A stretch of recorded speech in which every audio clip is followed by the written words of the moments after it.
I first went to Africa. I went to Nairobi and I made a documentary there. And from that moment, I got fascinated with traveling. What happened actually, it was I completely lost any career. I just didn't go that way. I'm not even sure how my life would look like if not that moment when I got fascinated with traveling, and I got excited with even taking a bus. Just feeling of moving is something that already uh, makes me feel better. And cinema exposed me to the world because I was always fascinated with different films from different countries as well. It exposed me to languages, which became my other passion over the years. Food is the most important thing out there and is connected to everything because it's geography and biology, the historical context of the exchange of recipes and of vegetables and of different products. So it's really everything. Cuisine in China is so complex uh, that it takes a lot of time to learn about it. It's like a continent. It's like you read about Europe. There are so many talented young people who do YouTube, who do I don't know, TikTok or other things. I don't feel like there is a need for another one. Is it something that ends anytime? I feel like the more you zoom in, you No. more find stuff.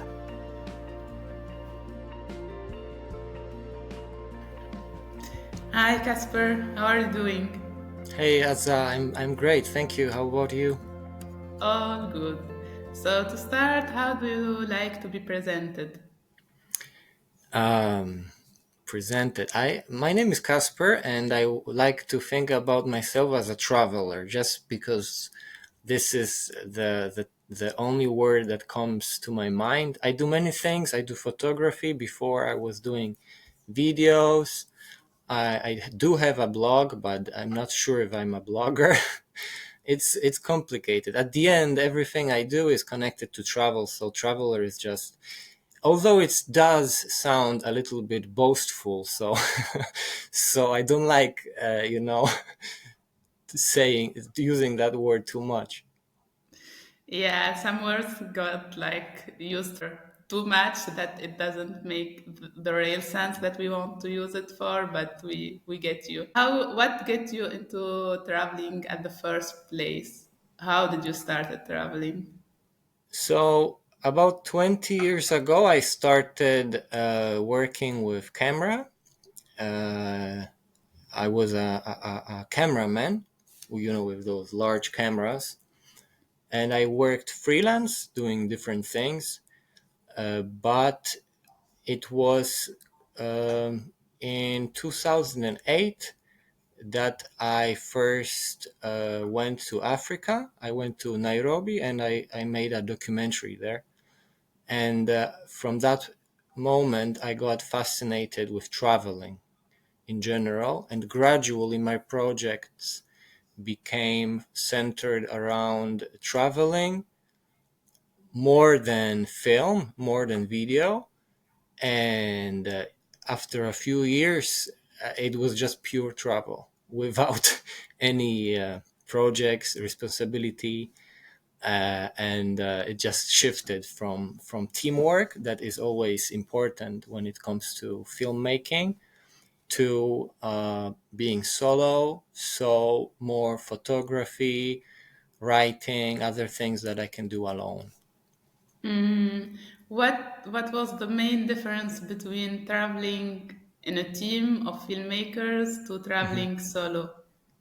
It was never a big team. It was two, three people, the sound guy and me, or three of us. Sometimes, yes, yeah, and it's hard to say, but yeah, because it was never a professional level. I was an amateur filmmaker. I was a young guy.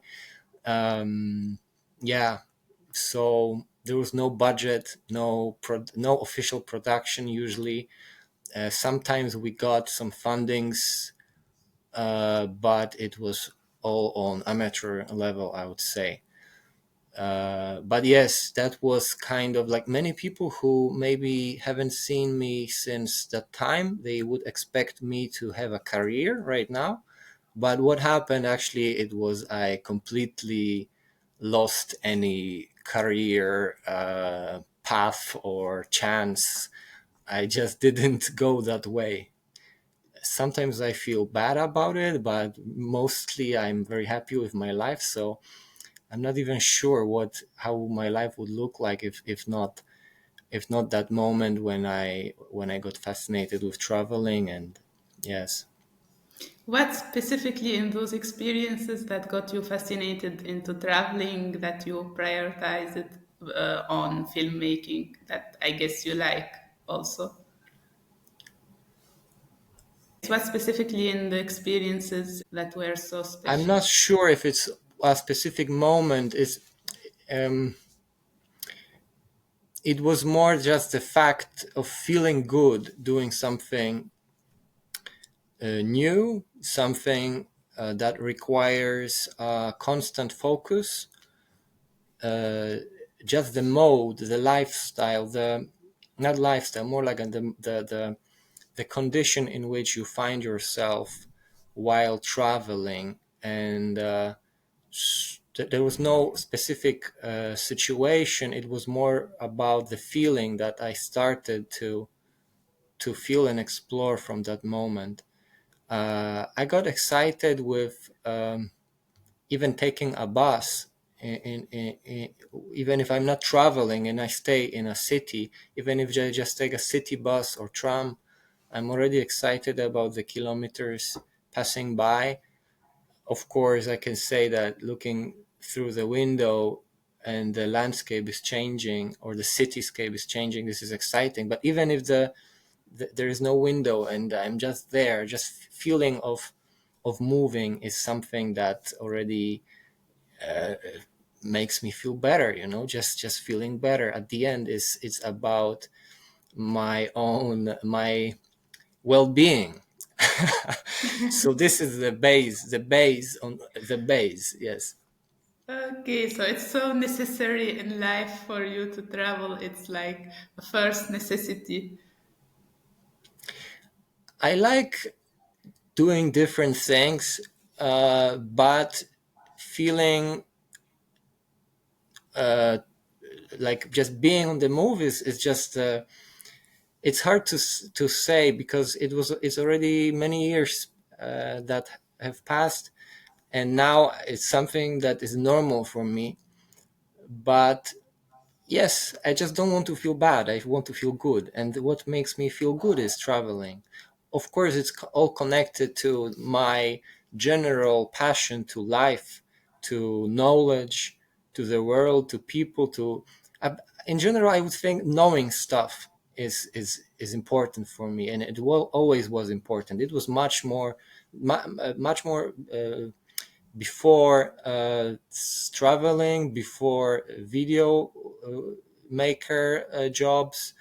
uh, I was fascinated with knowledge in general, and I think this is still the thing, and important here. Yes. I know that you read a lot of books and you are fascinated also about cinema and then traveling. Do you see a relationship between those three activities? hmm I don't read so much books, although I was raised in a family that we a bookshop family.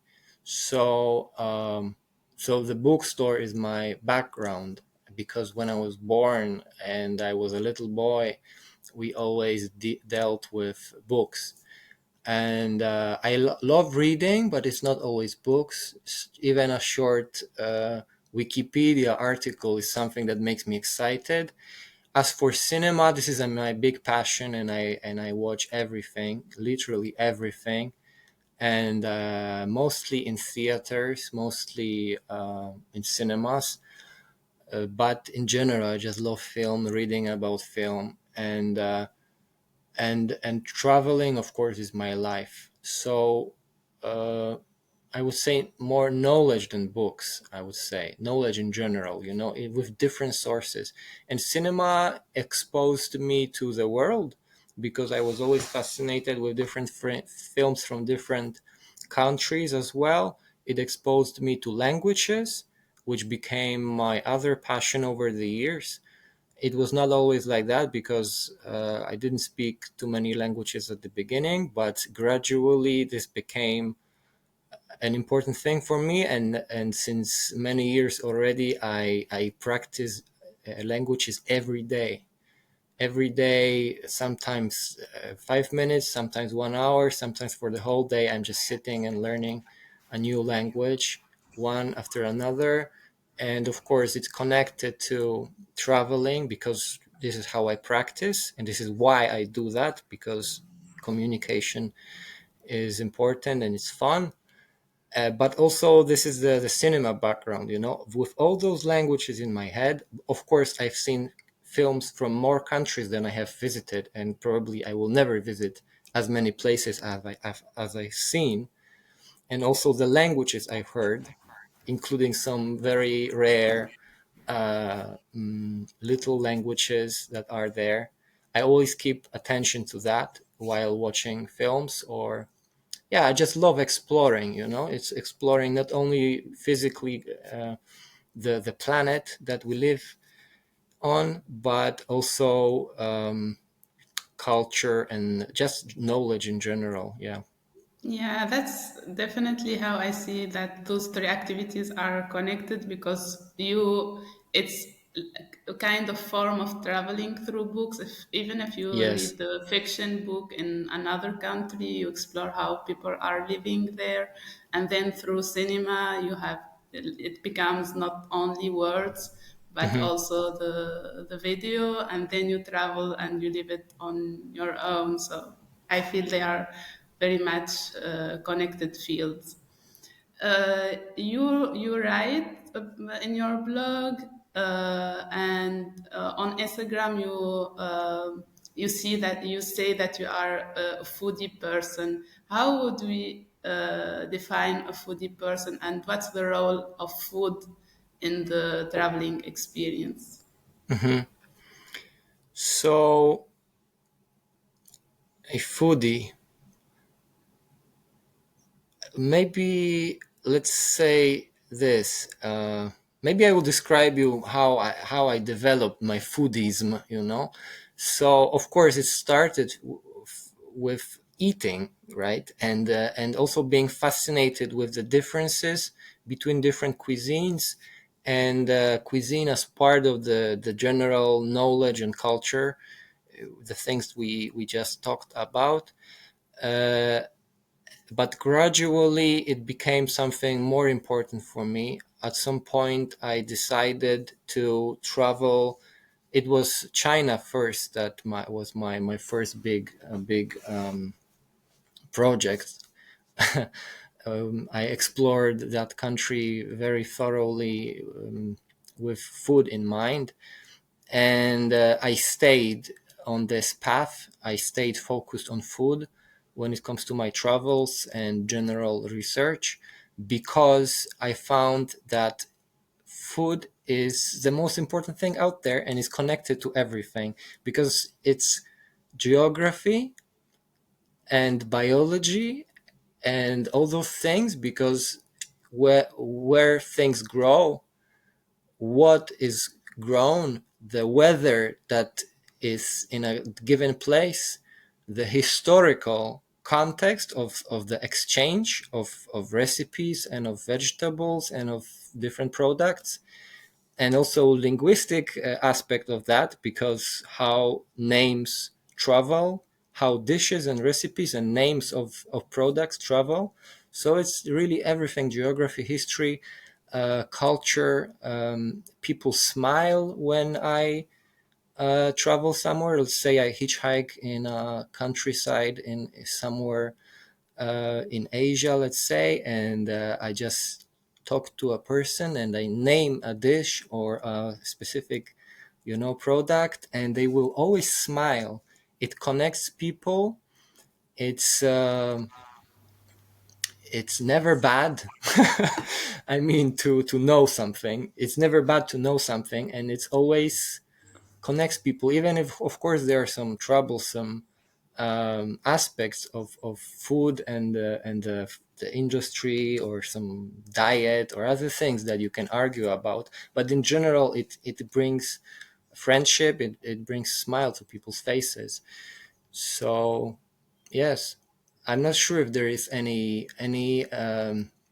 kind of aspect of human life that is not connected to food, because also the anatomy, the biology, the history, everything is connected. I was thinking about that one day, and I thought that out of the things that are most important for me, art is the one which is not so much connected to food. Art in general, like people's creation. But of course there are films about food.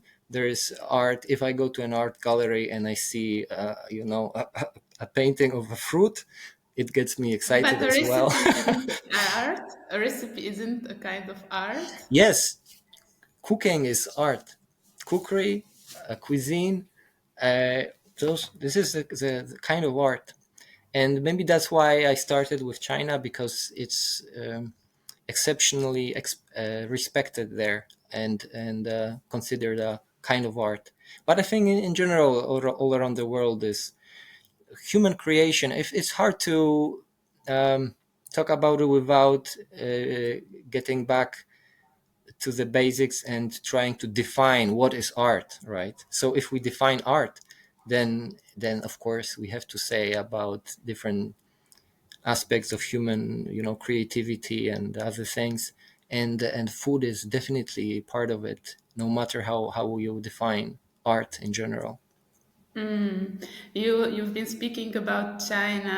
Why China? And China is huge, so Hmm.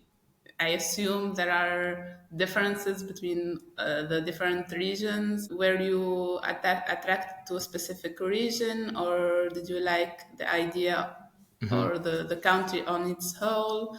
Hmm. And why China? And how was it your stay in China? So the story goes like this. I was fascinated with cinema, right? And I really loved Japanese films from the 50s, the 60s, and I wanted to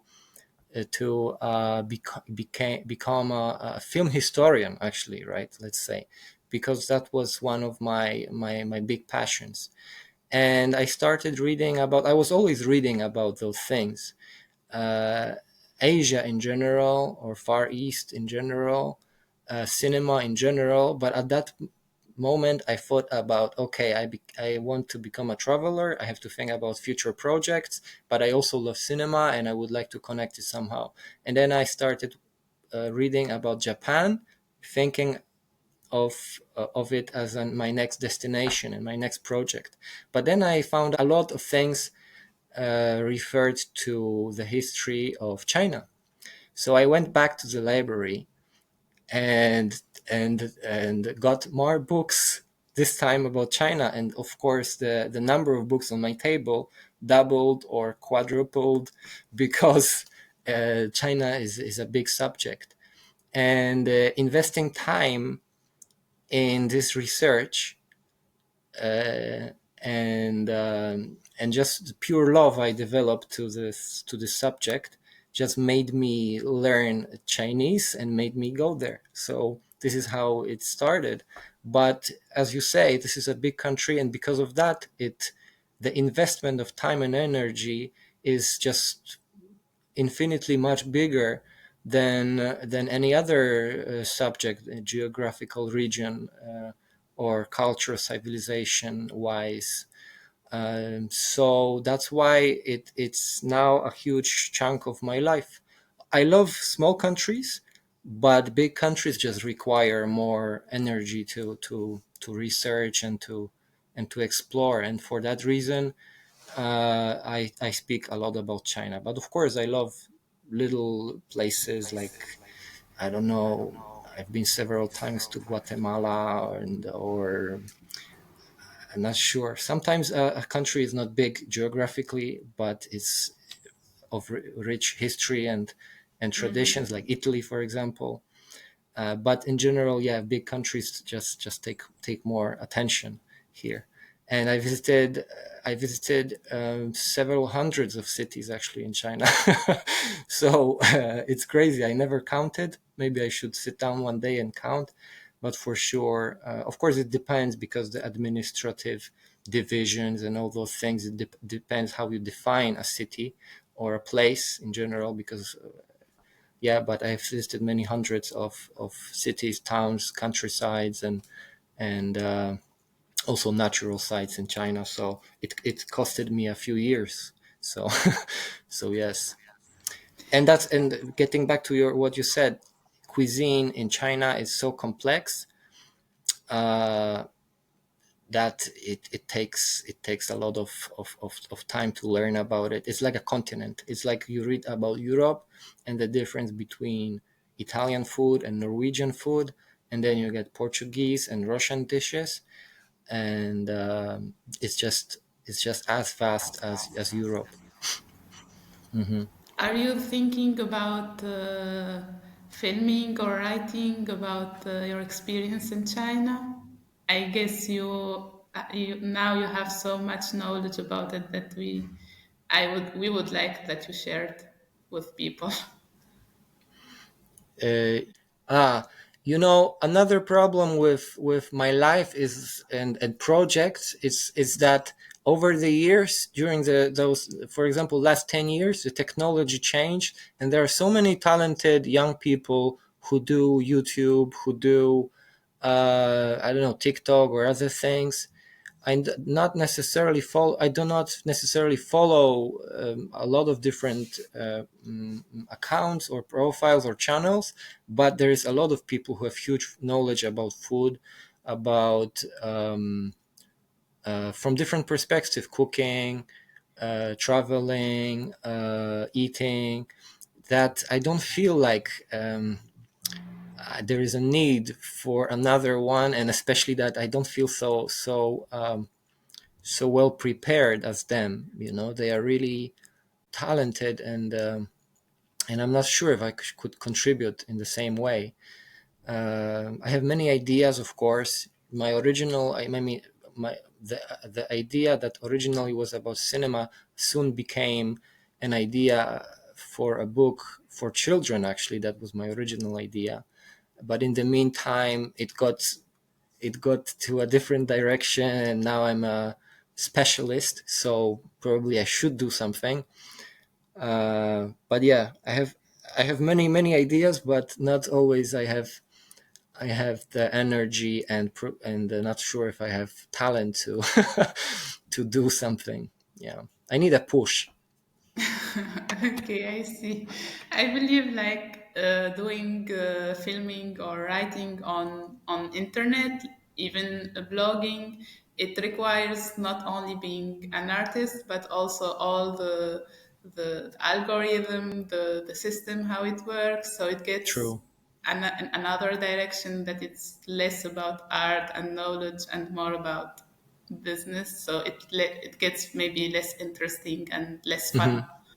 But anyways, what are your next destinations? What are the destinations that are attracting you now? And what makes you get back to a country that you had visited? So, do you Hmm. prefer visiting the same country or exploring new ones? Uh, so I know that many travelers try to visit as many places as possible, and I think it's good. In general, it's good. It's just that I invest time and energy, as I already said, about research. So majority of my time is research. And because of that, some particular places uh, are always on my mind, and I want to finish some subjects. So that's why I travel a lot, but mostly I travel to the same places all the time. For example, last year I haven't counted, but maybe 15 countries, 15 different countries, but only one or two were new to me. So if I would invest that energy into new countries, I could quickly, visit everywhere. But I'm kind of focused on regions also. So I try to visit new regions. There are some places in China that I want to visit. Now it's winter, so I'm not so sure about this part of the world. But answering your question, when it comes to my next destination, it will be China and Japan. I will also stay in Korea for a few days. I really like that country too. But yes, Far Asia is after several years of not being there. I'm focused on that region again. Last 2 years I've mostly spent in Mexico and around, which is another of my favorite regions. But now it's Asia again. So Yes. yes. Mhm. You said finishing searching on a country or place. Do you ever that it's does it like is it something that ends anytime? I feel like the more you zoom in, you No. more find stuff. And even you said you come back after so many years. So even if you Mhm. see all the place geographically, it changed throughout time. So there is always something to explore, I guess. Yes, just before talking with you, I checked something about China actually, and I found differences in my notes, and some new things are opened, some things are closed. Prices change, so different things change. The weather maybe not so much, but also you have to consider some changes, and just everything can change, right? So yes, you said zooming in, so I'm zooming deeper and deeper all the time, and trying to do everything in the same time. I mean, go everywhere, know everything. I know it would be better to channel that energy into actually doing something that could be appreciated by others, and sharing. And I love sharing. It's just I'm so occupied with reading and checking. Yes. Because it's I'm so exciting. Yes. So, yeah. Thank you for this talk. And I hope you keep being excited about your traveling experiences. And we will get always updates from your blog or Instagram accounts. Okay, thank you.